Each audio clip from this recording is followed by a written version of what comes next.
I fondly remember the opening of the Burj Khalifa in Dubai back in 2010. I was standing on the street in my finest clothes, cranking my neck up to see the very top of the building. It was absolutely mind-blowing to see such a massive skyscraper. What was even more mind-blowing were the after-parties. I've said this before, but Dubai is a city that knows how to eat and how to party. Why, there's one time a sheik and I were out on a...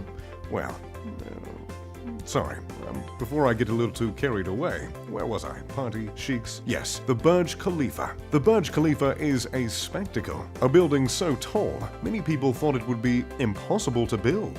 But what if I told you there was going to be a building even taller? Much, much taller. Today, we're going to take a look at what will soon be the tallest building in the world. As I said, a lot of people didn't think it would even be possible for the Burj Khalifa to be built. Why would anyone need a building that's nearly 3,000 feet tall in the first place? If you need to turn your economy around, it seems fancying up some hunks of steel and concrete can really make that happen. For a long time, Dubai wasn't the yacht-sailing, nightclub-hopping city of luxury that it is today. The UAE made its money in oil, just in case you weren't paying attention in any history classes. Looking to expand their tourism and make revenue with foreign visitors rather than oil fields, Dubai set out with a plan that had the Burj Khalifa as its centerpiece.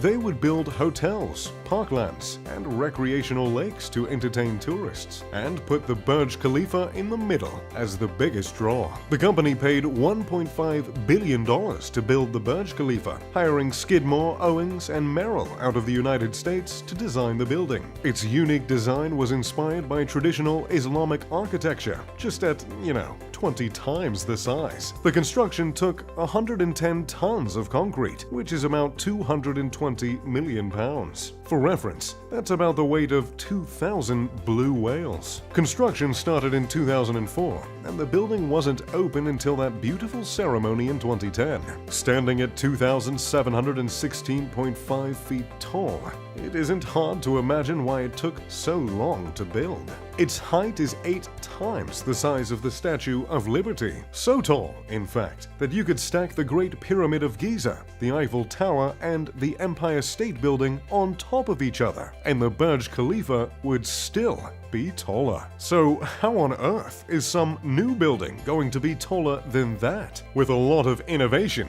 concrete, glass, and money. In Jeddah, Saudi Arabia, the Jeddah Tower is estimated to be at least 3,281 feet tall. That's 500 feet taller than the Burj Khalifa. If the Twin Towers were still standing, the Jeddah Tower would be taller than them stacked on top of each other. If you want to get even more creative, it would take more than 670 Danny DeVitos standing on each other's shoulders to reach the top of the Jeddah Tower. Not sure how well that balancing act would go, however, but if you could figure out how to clone Danny DeVito, give me a call. The Jeddah Tower is being designed by the same people who designed the Burj Khalifa, with the same head designer, Adrian Smith. Luckily, they learned a lot from designing the Burj Khalifa that they're able to put to use making something bigger and better. The Burj Khalifa is known for swaying in either direction about 6 feet in the wind, partially due to the stepped design of the exterior.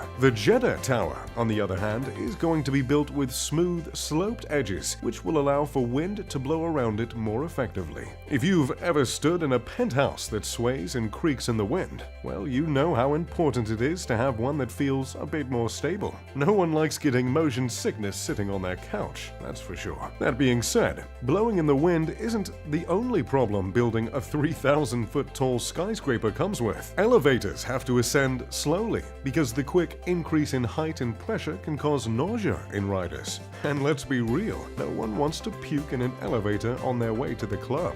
Additionally, the elevators aren't capable of reaching all the way to the top of Jeddah Tower. There will be several transfer floors called sky lobbies for guests to switch up to the next elevator. I never imagined there would be a place where there are red and blue lines for elevators, but the Jeddah Tower continues to surprise. The building is expected to have at least 200 floors, compared to the Burj Khalifa's 160 floors. It's expected to have 59 elevators, beating out the Burj Khalifa's by just 2 elevators. But what about the cost? Well, it's expected to ring in at $1.23 billion US. However, if a building of this magnitude was to be built in the United States, it would be much more than that. Saudi Arabia has the cheapest construction in the Middle East, about 34% cheaper on average than the UAE, which is part of the reason it'll be cheaper to construct than the Burj Khalifa. There's no word on how much the materials will cost. However, Saudi Water Company just landed the contract to provide water to the building when it's up and running.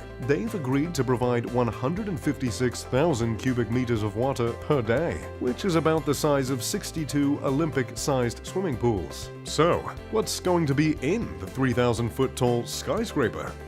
As of now, it looks like there will be several offices, luxury apartments, hotels, and even a shopping mall at its base. So, there you have it, what will soon be the tallest building in the world. What do you think? Would you want to go to the top floor? Let me know in the comment section down below. As always, if you enjoyed the video, make sure to leave a like and subscribe. I'm Mr. Luxury. Pip pip to doodly doo.